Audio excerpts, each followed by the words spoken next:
Hola, ¿cómo están? Muy buenas noches con todos. Seguimos en mi programa Directo con Consuelo, que se transmite los días sábados a las 8 de la noche a través de CNN. Hoy vamos a hablar de un tema muy importante y es la importancia de la motivación en el clima laboral para una gestión exitosa. Está con nosotros el psicólogo Daniel Peña. Él es especialista en recursos humanos, en dirección específicamente de recursos humanos, también docente universitario, ha escrito también varios artículos en revistas y ya nos va a comentar también de su importante labor en esta área. ¿Cómo estás, Daniel? Bienvenido al programa. Hola, muy buenas noches, Consuelo, y muchas gracias por invitarme. Pues bueno que estés con nosotros, Daniel, y cuéntanos también un poco de tu experiencia en el ámbito antes ya de pasar a las preguntas. Sí, pues bueno, la experiencia, yo la verdad llevo trabajando en temas de recursos humanos mucho tiempo, combinándolos, eso sí, siempre con la actividad clínica, ¿no? Que yo creo que al final es lo que nos da siempre una visión más completa y más, la palabra es más profunda, ¿no? De cómo gestionar a las personas en este ámbito de las organizaciones. Entonces, he trabajado básicamente en dos grandes ámbitos. Uno, en los temas de selección de personal, sobre todo en entornos de cierta complejidad técnica, en control de tráfico aéreo, maquinistas, ¿no? O sea, gente que tiene exigencias desde el punto de vista de la seguridad fuerte. Y la otra pata con la que llevamos mucho tiempo trabajando es justo en esto que comentabas, ¿no? En esta parte tan importante de la experiencia de los empleados, ¿no? Sobre todo desde el punto de vista de la motivación y el impacto o cómo se retroalimenta, ¿verdad?, esta motivación, esa experiencia con las cuestiones que tienen que ver con el clima y la cultura de las organizaciones. Claro. Y ahora hablando justo de la motivación, ¿cómo definirías la motivación en un contexto laboral? Pues casi me sale primero decirte cómo no creo que habría que definirla, ¿no? Porque creo que a veces los enfoques más, si quieres, más clásicos o más académicos, ¿no?, de la motivación, al pretender ser como una gran abstracción de qué motiva a la gente o de qué suponen drivers importantes para la gente, creo que al final se pierde en esa parte de lo individual que aporta cada uno, ¿no? De esas diferencias individuales y de las dinámicas que la gente va teniendo a lo largo de su evolución en los puestos. Entonces, te diría que para que una definición de motivación sea buena, tendría que respetar sí o sí esas características personales, esos momentos diferentes de la gente a lo largo de sus vidas y de sus trayectorias dentro de las organizaciones, ¿no? Claro. Y a partir de ahí, te diría que la motivación, o la definición más clásica de motivación, tiene que ver con esos dos ejes, ¿no? De tener energía y tener dirección, ¿no? De tener ese drive para querer hacer cosas y una dirección o un objetivo establecido para alcanzarlas. Pero insisto mucho, Consuelo, yo creo que la clave de la buena gestión de la motivación pasa por respetar la individualidad, ¿no?, de los Ya. empleados. Claro, es que cada persona es totalmente diferente. Entonces, ahí es importante que tanto de pronto el jefe, el líder de esa empresa pueda conocer al equipo, ¿no? Y primeramente conocerlos de manera individual para luego saber con quién está trabajando y la mejor manera de llevar el equipo. Entonces, ¿cuáles serían estos factores primordiales que, además de lo que ya has comentado, consideras influyen en este factor importante de la motivación en los empleados de un centro laboral? Pues fíjate, yo creo que hay uno como una capa muy de fondo, ¿no?, que tiene que ver con las expectativas, o dicho más teóricamente, ¿no?, con las necesidades humanas básicas de la gente, que probablemente las tienen en sus vidas, pero que por supuesto las llevan puestas también cuando van al entorno de trabajo, ¿no?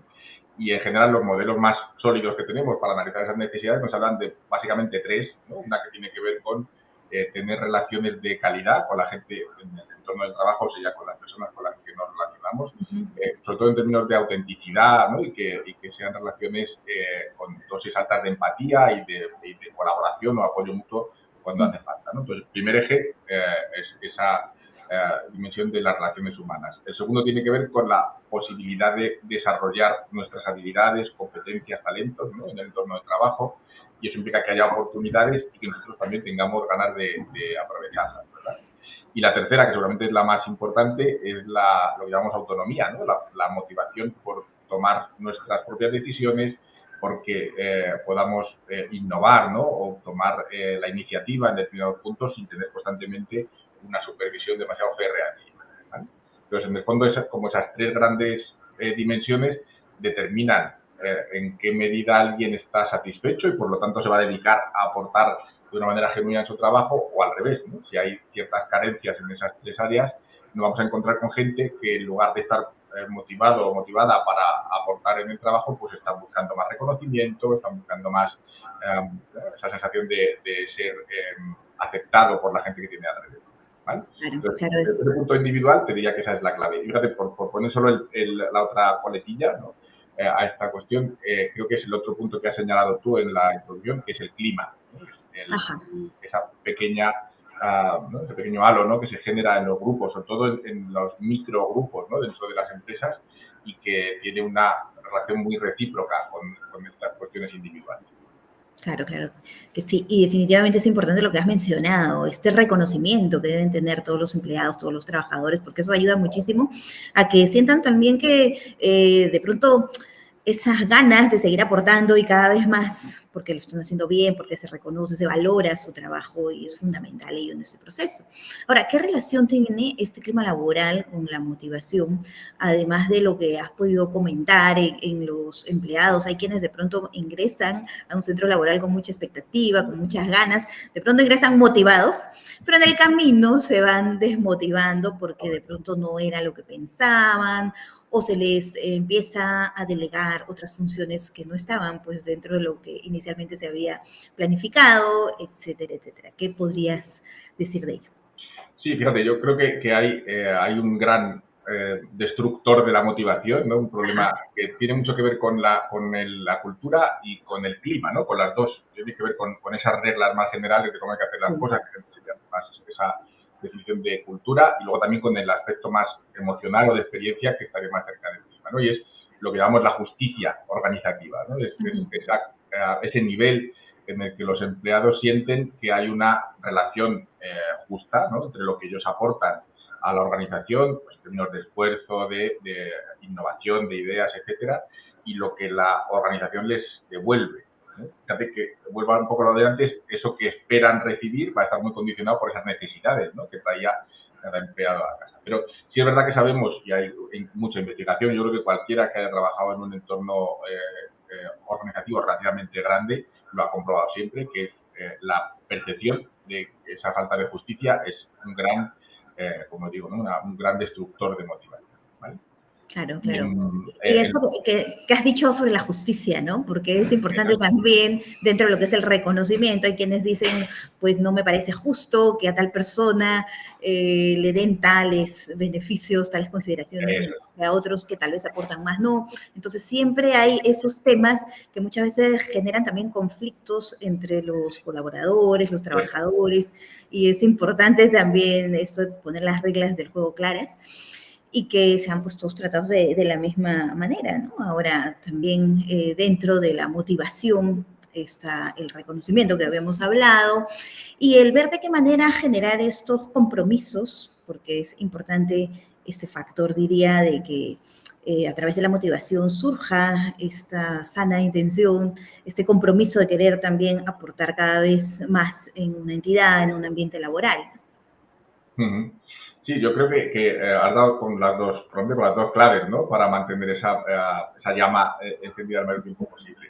Y la palabra clave la has dicho tú, que es el compromiso, ¿no? O sea, en el fondo, yo creo que si tuviéramos todos un mandito a distancia con el que poder subir cualquier aspecto de la mente de nuestros colaboradores, el que queríamos tener siempre al 100% es el nivel de compromiso, ¿no? Y fíjate cómo lo que nos dice la ciencia sobre ese nivel de compromiso es que está extremadamente relacionado con esa percepción de justicia o de justicia que decíamos antes. Entonces, al final, son como los dos ejes si quieres, del malestar en los empleados, ¿no? El compromiso tiene mucho que ver con esa relación de reciprocidad. Yo me he implicado X en esta empresa y espero, por lo tanto, que la empresa me devuelva ahí, ¿no? Y si hay un desequilibrio en esa expectativa, pues yo voy a descomprometerme, voy a decir, oye, que me voy a mi hora y desconecto después y no quiero aportar nada extra que no sea más allá de lo que me toca hacer por contrato, ¿no?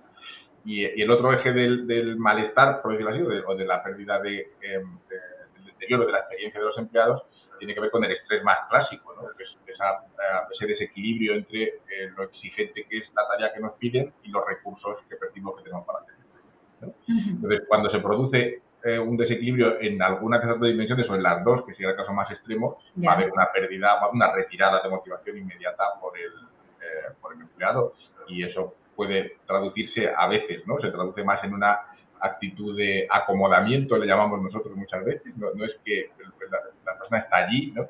Pero está un poco de esa manera presentista en la que no aporta, ¿no?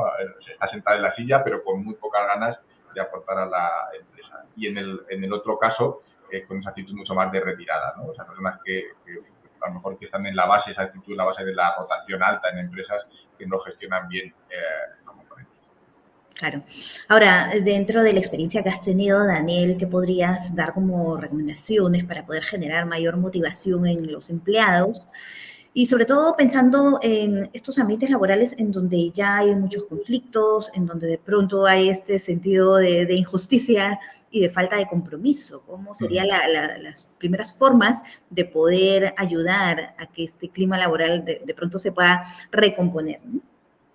Claro, yo creo que aunque suene un poco a obviedad, pero el primer punto es medir con cierta precisión ese ecosistema, ¿no? O sea, si es una empresa grande, pues intentar trocearla en las unidades funcionales más representativas, ¿no? Y medir muy bien el estado de esas cosas. Lo digo porque hay veces que la gente que nos dedicamos más a labores de gestión o de administración, a veces tenemos una especie de gafas oscuras que nos impiden ver la realidad de los empleados que están detrás, ¿no? Muchas veces cuando luego nos llegan los resultados de estas encuestas de clima y demás, nos llevamos unas sorpresas grandes, porque habíamos estado bastante ciegos a esas señales pequeñitas o a esa especie de cultura más informal que se genera ahí, ¿no? Por lo cual, creo que de manera no negociable, lo primero es medir y medir muy bien. Fíjate, medir muy bien me refiero a incluir en esa medición los aspectos individuales de los que hablábamos al principio, ¿no? de esta conversación. Entonces, eso sería el primer punto. Luego, fíjate, creo que el segundo, por necesidad, es trabajar con los líderes, sean con los líderes formales o con la gente que tiene funciones más de gestión o aquellos que han ido apareciendo de manera más informal y que tienen un rol muy representativo dentro de la organización, ¿no? Entonces, ellos son los que canalizan esa función, ¿no? Muchas veces cuando hacemos proyectos de implantación, lo que hacemos es analizar qué sí está funcionando en una parte de la empresa para tratar de clonar las mejores prácticas en los departamentos o unidades que están un poquito más flojos, ¿vale? Pero la siguiente medida sería convencer a todos los niveles de la organización de la necesidad de implantar eso. Y que los líderes cercanos sean los que sponsoricen, estén especialmente comprometidos y entiendan muy bien las dinámicas. Fíjate que eso muchas veces pasa por formarles, ¿no? en habilidades muy de corte psicológico, a estos, Claro. sobre todo en empresas de corte muy tecnológico, que a lo mejor pues son gente que eran grandes técnicos y que han evolucionado a gestores de manera no siempre muy sana, ¿no? Pero hay que entrenarles en la empatía, en técnicas de comunicación, de mediación, como decías, para cuando hay conflictos, ¿no? Entonces, ese sería el segundo punto. Y lo último ya es implementar medidas de impacto, ¿no? Pues lo que decíamos, gestionar de manera más eficaz todos esos incentivos. Y hemos hablado un poquito por encima de los dos más importantes, el reconocimiento, oportunidades y la retribución, ¿no? Que yo creo que son al final como los dos ejes sobre los que va a pivotar esos incentivos. Claro, claro, estas habilidades blandas que siempre son tan importantes, ¿no? Y como decías, empezar esta formación con los líderes, con los jefes de equipo, los directores, en donde ellos deberían de tener, pues, tener esa conciencia de lo importante que es este desarrollo de habilidades socioemocionales, autoestima, empatía, manejo de emociones, la comunicación efectiva, resolución de conflictos, este liderazgo positivo que debe de surgir. Entonces, pero ¿cómo generarles primeramente este interés? Porque te cuento, sí, que he tratado en lo posible de fomentar lo importante que es este desarrollo de estas competencias socioemocionales, de estas habilidades blandas, pero falta acá el entendimiento, creo yo, de que puedan considerarlo más, porque yo diría desde acá es que se tiene que partir para que se pueda generar esa motivación importante y luego ver este desempeño adecuado en los trabajadores. Pues mira, yo creo que lo que nos encontramos más recientemente es como dos prototipos de líder, ¿no? En este sentido, uno que es cada vez más, gente que ya está sensibilizada con esto de lo que estamos hablando hoy, ¿verdad? Ya son conscientes de que esa experiencia de los empleados, esa psicología del empleado es una parte crítica y que sus habilidades, las del propio líder, para gestionarlo con eficacia son críticas. Pues ya lo saben. están sensibilizados, pero no saben cómo hacerlo. ¿Vale? De verdad que nos encontramos con cada vez más gente que lee muchos libros o que consulta información. Lo que les falta luego es el cómo llevarlo a la práctica. Entonces ahí, pues quizá herramientas más de tipo coaching, ¿no? O utilizando algún tipo de programa de mentoría con gente que ya pasó por allí y que tiene esta sensibilidad, les movilizan lo necesario para que sean capaces de poner en marcha todo ese programa. Y luego está el otro perfil, que es el que no está sensibilizado, ¿no? Yo digo, generalmente, sin que haya que sacar de aquí reglas muy rígidas, ¿verdad? Pero suelen ser, como digo, perfiles eso, ¿no? De profesiones muy técnicas, ¿no? Y que a lo mejor no han recibido esa formación adecuada en su trayectoria de carrera, en su evolución, ¿vale? Entonces, ahí lo que mejor nos está funcionando desde hace ya tiempo son los datos, que suele ser el lenguaje que mejor entiende este perfil, ¿no? Y los datos, como ya hay mucha ciencia acumulada, ¿no? Al respecto, que demuestran la relación clarísima, ¿no? Entre el bienestar de los empleados y la productividad y otras derivadas muy deseables, como eso, la tasa de retención que podamos tener en nuestros empleados, ¿no? De retención y de atracción de talento de calidad. Entonces, presentar esos datos muchas veces es el gran elemento motivador para que esos perfiles quieran meterse en estos programas. Entonces, por resumir, si ya están motivados, hay que activarlos y generalmente hay el coaching o herramientas de ese estilo son las que más van a ayudar. Si no están motivados, hay que persuadirles y hay la ciencia, los datos, que son nuestra mejor arma, sin duda. Claro, claro. De hecho, que ellos tienen que ser los primeros en dar el ejemplo, diría. Los primeros que tienen que pasar por ese proceso de formación, de desarrollo de competencias interpersonales, tendrían que ser pues los jefes, los directivos, ¿cierto? Y qué importante que es también el considerar acá estas estrategias que puedan ayudar a que esta gestión pueda tener esta forma adecuada de tener estos procesos en donde surja esta motivación importante en los empleados, ¿no? Entonces, de pronto, ¿cuáles serían estas estrategias más puntuales, más resaltantes que han podido funcionar dentro de la experiencia que tienes?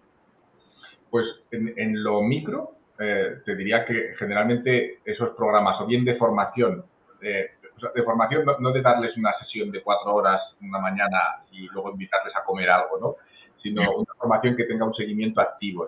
Claro. Los programas de tutoría, ¿no? O sea, sencillamente que haya algún recurso de consulta o de seguimiento activo por parte del formador en el tiempo posterior, ¿no? a la sesión es muy, muy importante. Y eso nos ayudaría, sobre todo para la gente, para los del último nivel, los redactores, los colaboradores, ¿no? Serían los que se podrían beneficiar de ese formato. A medida que vamos hacia arriba, como decía, yo creo que estrategias más individualizadas, ¿no? Yo creo que el coaching y cierto nivel de mentoría, si la empresa es grande y tiene ya gente en la que poder apoyarse, pues para funcionar muy bien. Pues te digo, todo esto nos va a ayudar mucho en los niveles más micro, ¿no? Pero fíjate que desde el principio estamos hablando hoy de cómo el clima y el guioncito de cultura, ¿no? Van a estar siempre moderando de alguna manera esa relación entre la motivación de los empleados y el entorno laboral. Y ahí es mucho más complejo, ¿no? O sea, si es difícil a veces cambiar mediante formación a un grupo de empleados, imagínate cambiar toda la organización con las reglas que han desarrollado. Entonces, hay modelos que yo creo que funcionan muy bien, ¿no? Que tienen casi todo que ver con el cambio viral, ¿no? Que hay muy buenos libros sobre esta metodología, pero básicamente se apoyan en identificar a los que van a ser a las personas, ¿no? A los nodos que van a, de esta red que forman el entorno de trabajo, que van a restar energía y tratar de minimizar su impacto y justo lo contrario, ¿no? Tratar de localizar a los que van a sponsorizarlo, a esos que llamamos embajadores, gente que está muy convencida o que tiene una actitud muy proactiva y son referentes muy claros en determinados puntos. Entonces, si nos hacemos, ¿no? con ellos, les convertimos en herramientas que sean capaces de propagar esa nueva cultura que queremos implementar, pues como pasa en cualquier entorno de red, ¿verdad? La propagación va a ser mucho más rápida y conseguiremos resultados más eficientes, que es siempre lo que quieren nuestros clientes, ¿no? Que se produzca el cambio. Claro, Daniel. ¿Y cuál sería este papel de la comunicación interna en la creación de un clima laboral motivador? Pues crítico, o sea, sin ninguna duda es fundamental, pero no suficiente, ¿no? O sea, con una muy buena comunicación se arranca, es como poner en marcha el motor de arranque, ¿verdad? Y sobre todo creo que es fundamental para generar expectativas adecuadas. Una de las cosas que más nos hemos encontrado en proyectos de implantación es frustración de proyectos previos, ¿no? Muchas veces nos dicen los empleados, a ver si vais a hacer otra vez lo mismo que ya han hecho otras veces, que vienen, nos pasan las encuestas y luego no pasa nada, ¿no? No hay ningún cambio. Entonces, muchas veces ese tipo de expectativas que puedan tener incluso con temas que tienen mucho que ver con la protección de su información, ¿no? Con el uso que se va a hacer de los datos que nos dé, por ejemplo, les preocupa mucho y hay que generar una capa de tranquilidad y de confianza en ese sentido. Y eso es 100% comunicación. Claro, claro, qué importante es la comunicación efectiva también dentro de una gestión exitosa, de un ambiente laboral, pues, que sea armónico y propicio para que desarrollen adecuadamente sus trabajos, ¿no? Porque a veces surgen también estos conflictos por esta falta de comunicación asertiva. Entonces empiezan también los temas que generan también incluso retraso en los trabajos, en los objetivos puntuales, en las metas que se tiene en las organizaciones. Entonces es importante esta comunicación, el ver que existen formas también de resolver conflictos y que también es que los jefes tendrían que ver la forma de llevar a eso, porque a veces se tienden a pensar que son conflictos pequeños, pero en el camino van creciendo, creciendo y hasta que ven pues que afecta realmente al clima laboral y por ende a las metas, los objetivos planteados. Entonces, ¿qué consideras fundamental en esta resolución de conflictos de acuerdo a la experiencia que también has tenido?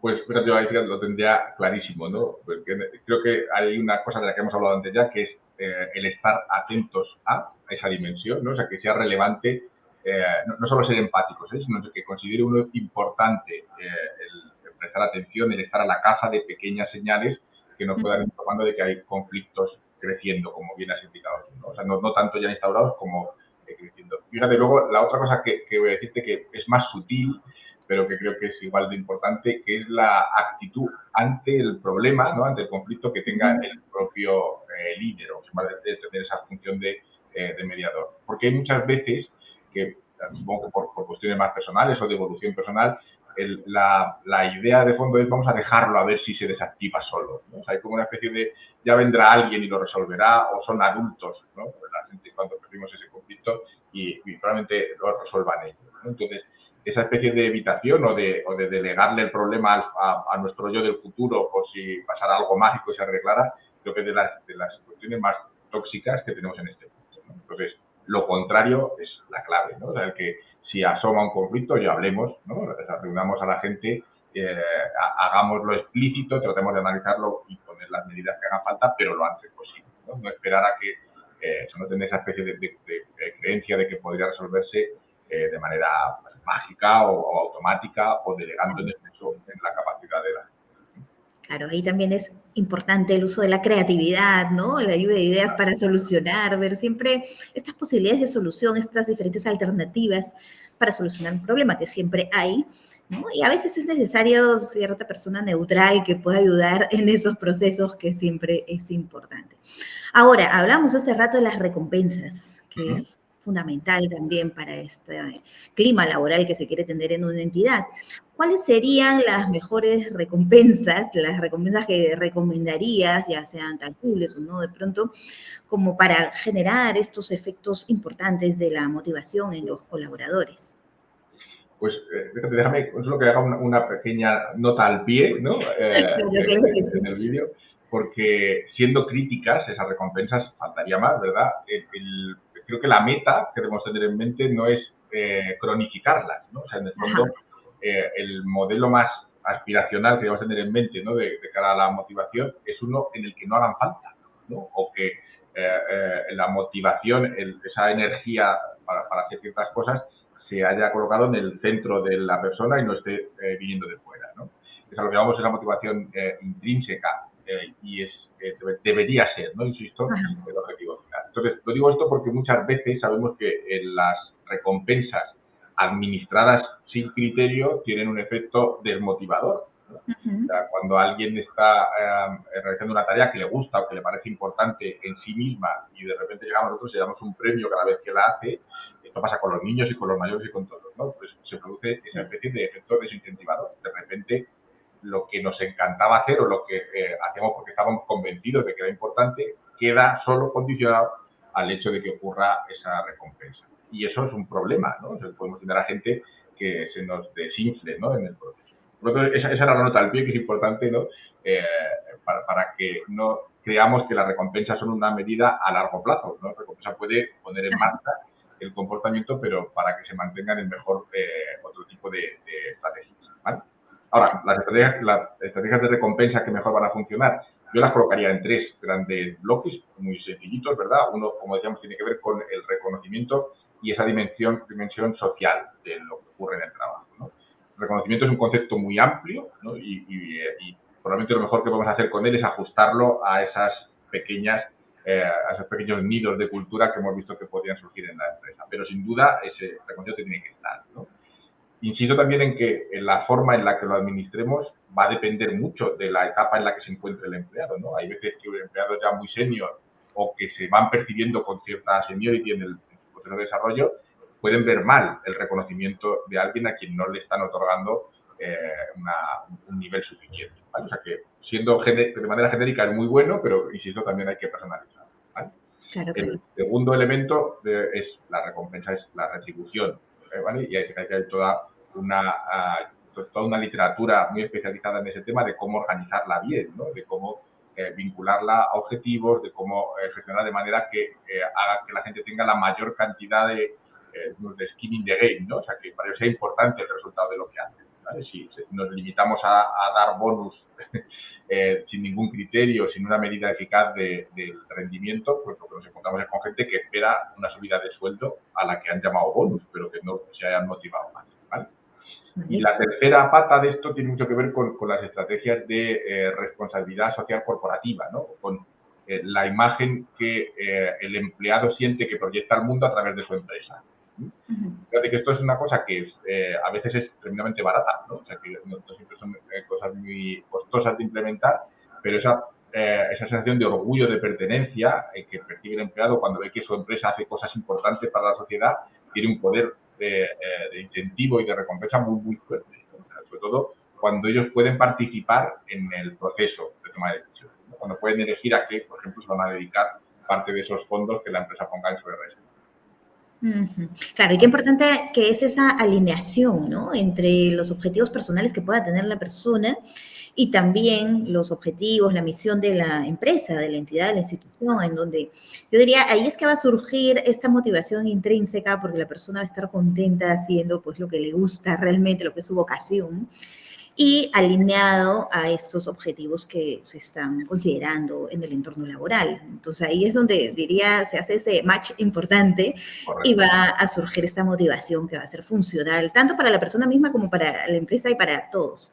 Pero a veces pasa que de pronto las personas ya están trabajando y en el camino hay como cierto desgaste emocional, ¿no? A veces hay situaciones, bueno, ya quedarán también para otra entrevista el tema del síndrome de burnout, ¿no? En donde la persona ya está como que cansada, agotada, y se necesita esta reactivación de la motivación, ¿no? Entonces es importante considerar ahí qué es lo que está pasando en la entidad, porque a veces no solamente una persona, a veces ya se detectan que son varios en un área específica, ¿no? O tal vez en toda la entidad, entonces ahí es como que hay que ver inmediatamente qué puede estar pasando, hacer estos procesos de medición que decías inicialmente, ¿no? Estas mediciones que siempre son recomendables. ¿Cada cuánto tiempo lo recomendarías, Daniel, hacer estas mediciones para evaluar este clima laboral?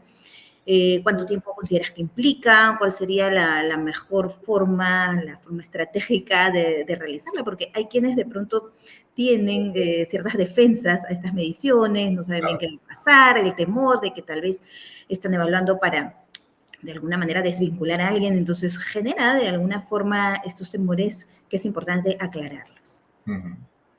Pues, Consuelo, sobre la frecuencia, yo creo que la primera respuesta rápida es siempre que vaya a haber un cambio importante al nivel que sea en la organización, ¿no? O sea, por ejemplo, va a haber un cambio en la estrategia, va a haber una adquisición, ¿no? Algún proceso que implique una transformación potente, es muy recomendable tomar esa medida, ¿no? Inicial, porque nos va a ayudar a tomar buenas decisiones en el durante y a vigilar ciertas cosas que seguramente hay que tener presentes durante ese proceso de cambio, ¿vale? Entonces, ya que como primera medida ante grandes procesos de cambio, de transformación o momentos complejos, ¿no? De la empresa, realmente es un proceso muy económicos, ¿no? El hacer estas medidas y es una muy buena recomendación.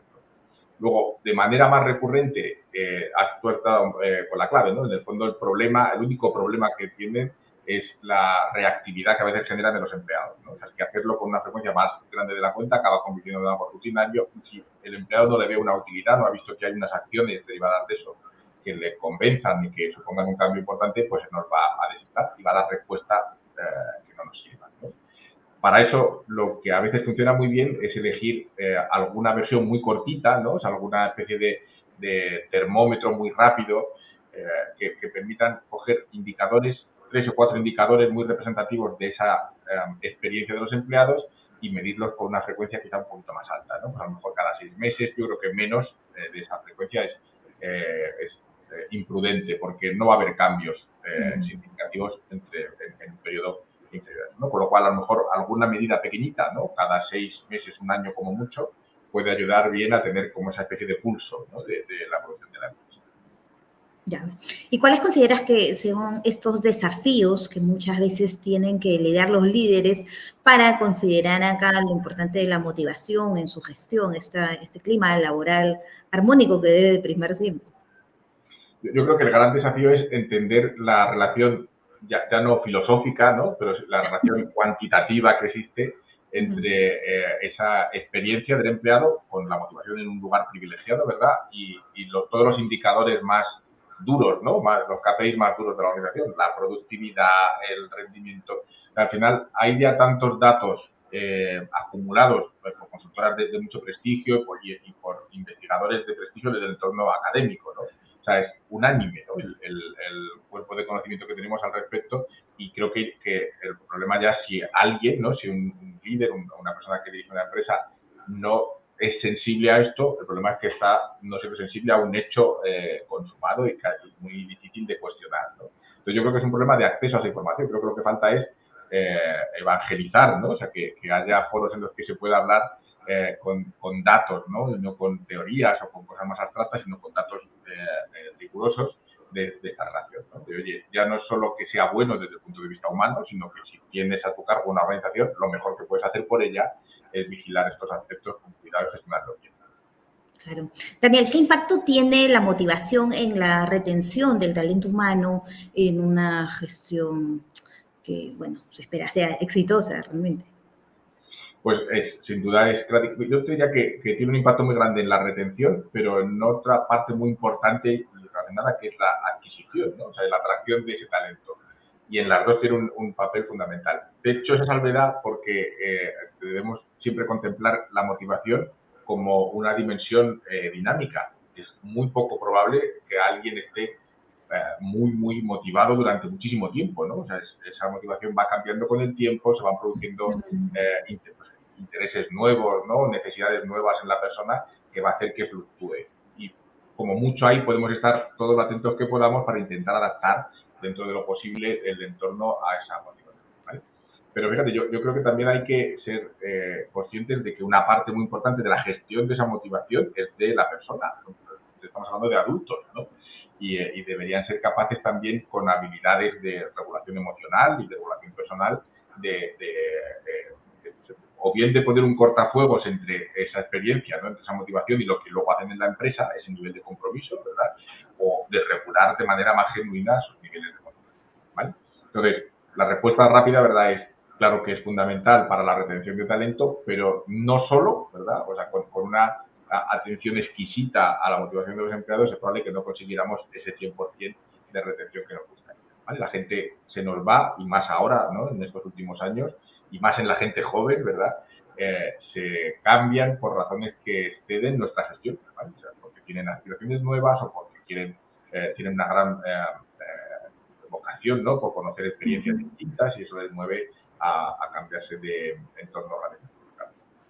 Claro, ahí es nuevamente, diría, importante este factor de la motivación intrínseca, ¿no? Esta alineación que debe haber entre las propias metas, objetivos personales y las de el área en donde uno se está desempeñando, ¿no? La misión, los valores institucionales, que de hecho los valores también son fundamentales acá. He visto, sí, la verdad, muchos casos en Perú, por ejemplo, que les falta a los colaboradores reconocer y saber cuáles son los valores institucionales. Diría que es parte de la cultura también institucional y desde ahí ya ir midiendo cómo está el clima, el ambiente, porque es fundamental, diría, el conocer pues los valores institucionales, porque acorde a ello es que se tiene que seguir esta alineación también, ¿no? ¿Qué podrías decir de ello? Sí, fíjate que es fundamental, tanto que seguramente la mejor decisión es incluirlos en los procesos de selección. Habitualmente, o históricamente en la selección se han entregado más variables de tipo, ¿no?, de cognitivo o de personalidad, o sea, variables muy ligadas a las diferencias individuales más psicológicas clásicas, ¿verdad? Pero yo lo que has dicho es fundamental. Al final, esa alineación entre nuestros valores, objetivos y los de la organización van a determinar en gran medida el compromiso y la estabilidad de ese compromiso. Exacto. Por lo tanto, teniendo en cuenta, y esto es lo que todos lo hemos padecido en algún momento, lo difícil que es cambiar los valores de alguien y hasta cierto punto, igual lo poco ético que podría llegar a ser, a lo mejor donde está la clave para hacer una gestión eficaz de esto es en la selección, ¿no? O sea, que incluyamos en los procesos la evaluación concienzuda de esos valores y como criterio de si hay un ajuste adecuado entre la persona y el puesto, tengamos en cuenta esos valores, ¿no? En qué grado coinciden con los de la empresa o los de la unidad en la que va a trabajar. Claro, y esto, como bien has dicho, desde la selección, ¿no? Desde este inicio ya podemos seleccionar a estos colaboradores que tengan estas competencias, estas habilidades blandas, habilidades socioemocionales, estos valores que estén acorde a lo que se espera a la entidad. Daniel, ya para ir terminando, ¿qué consejo les podrías dar a los líderes de todos los ámbitos organizacionales, entidades, empresas, en función a que puedan tener esta motivación de pronto casi asegurada en sus trabajadores y este clima laboral que pueda favorecer a su gestión y que esta pueda ser exitosa? Pues yo creo que la sensibilidad, ¿no? O sea, si tuviéramos un mando a distancia, como decíamos antes, si hubiera que subir algo, es decir, la sensibilidad a la experiencia subjetiva de los empleados como un elemento clave de la empresa, al mismo nivel que la cuenta de resultados o que cualquier otro aspecto más duro, por decirlo así, ¿no? Entonces, creo que el mejor consejo es esa atención todo lo alta que podamos a esa experiencia subjetiva de los empleados. Y de alguna manera que sea lo más auténtica posible. En el fondo, el riesgo que corremos muchas veces cuando le decimos a la gente, oye, haz esto más, ¿no?, en estas posiciones, es que lo entiendan como una herramienta, ¿no? O sea, lo desliguen un poco de la parte más auténtica de lo que implica y que entonces se convierta en algo rutinario que el propio empleado va a ver que precisamente lo están haciendo porque quieren que nos quedemos más horas trabajando. Entonces, creo que la sensibilidad es hacia el concepto en sí, pero también hacia esa actitud de genuidad o de autenticidad, ¿no?, en la forma de implementarlo, ¿vale? Y, por lo tanto, una vez que está eso resuelto, lo siguiente es, como hemos estado diciendo, ¿verdad?, es tener claro que medir es siempre la primera de el primer hito, ¿no?, en ese proceso de cambio, y después en la forma de implementarlo, paciencia, ¿no? Creo que el mejor consejo que podemos darles es que tengan algo de paciencia, porque siempre queremos que las cosas ocurran más rápido y supongo que también en muchas personas que están en capas altas de gestión, como enseguida aparecen nuevos objetivos, nuevas líneas en las que tienen que prestar mucha atención, hay veces que a los 6 meses estos proyectos de implantación se quedan un poco como en un cajón, olvidados y dejan de tener el efecto que querríamos, ¿no? Luego esa paciencia y perseverancia sería también una recomendación muy importante. Estos valores tan importantes, ¿no? Cuando dices paciencia, me hace acordar mucho a la paciencia que se les aconseja a los padres de familia que tengan a los hijos. Tal vez pueda ser similar la paciencia que deben tener los jefes con los colaboradores, esta perseverancia, este ejemplo de resiliencia, de salir adelante a pesar de las dificultades, esta sensibilidad que decías que se puede generar con este nivel de empatía que puedan ya ir trabajándolo en la experiencia, ¿no? Y ser modelo, como hablamos hace rato, de estos ejemplos de habilidades socioemocionales. Bien, Daniel, muchísimas gracias. Tal vez algo más que quieras agregar, que quieras comentarnos antes ya de terminar el programa. Nada, solo que realmente animar a la gente a que esto que hemos estado comentando vea cómo ponerlo en marcha nosotros desde Apertia tenemos herramientas desarrolladas justo con esos objetivos, ¿no? De evaluación rigurosa del clima y de las dimensiones individuales, ¿no? De la motivación, sobre todo, ¿no? Asociada a ese clima, y luego herramientas ya más puntuales para monitorizar en el tiempo de una manera más recurrente, si quieres, la evolución cuando hay procesos de cambio y demás, ¿no? Entonces, más allá de recomendar las nuestras, que son especialmente buenas, pero sí que animar a la gente a que ponga en marcha estos procesos, no son costosos y el retorno y el beneficio es muy potente, ¿no? Yo creo que al final cualquiera que haya pasado por ese tipo de implantación ha visto los beneficios bastante rápido. Bien, muchísimas gracias, Daniel, por tus grandes aportes en la entrevista del día de hoy. Y bueno, es fundamental el generar esta motivación en los colaboradores, en los trabajadores, para que se pueda tener una gestión exitosa en todos los ámbitos. Muchísimas gracias nuevamente, Daniel. También avisarles que próximamente, el 15 de febrero, estoy realizando una capacitación enfocada a lo que es importancia de esta habilidad socioemocional que siempre resalto muchísimo, que es la comunicación efectiva y resolución de conflictos, así que también los invito a que puedan participar. Igual estamos siempre en comunicación, los invito a colocar sus opiniones, comentarios, preguntas, inquietudes, todo a través del programa, y que podamos siempre estar en este fomento importante de buscar esta sana convivencia en los diferentes aspectos. Hoy hemos hablado, nos hemos enfocado mucho a lo que es el aspecto laboral, las empresas, las organizaciones, en donde hay que trabajar muchísimo en justamente estas relaciones interpersonales, este clima, cultura institucional, esta motivación que siempre debe surgir con el ejemplo, sobre todo de los líderes en las entidades. Muchísimas gracias, Daniel. Gracias, Y ya en el siguiente programa. Un abrazo muy grande. Gracias y buenas noches. Hasta luego. Gracias.